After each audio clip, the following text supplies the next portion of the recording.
Hire slow, fire fast? Pag may nagsabi niyan sa'yo, hindi yan marunong mag-train ng tao. Si Gary Vaynerchuk, isa sa mga sikat na entrepreneur sa mundo. Sabi niya, hire fast, fire fast. At maraming tao ang nagulat nito. Ha? Hire fast?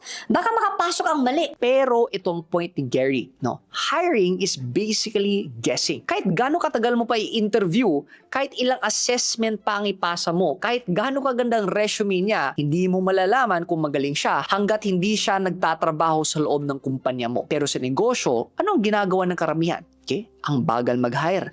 Ilang buwan pa naghahanap, ilang interview pa ang pinagdadaanan, ilang assessment pa ang pinapatapos. And after all of that, after working with that person, hindi pala magaling. So, nasayang lang ilang linggo mong paghahanap at nasayang pa ang oras mo sa kakahintay. Kasi ang totoo, the skill is not in the hiring. The skill is in the firing.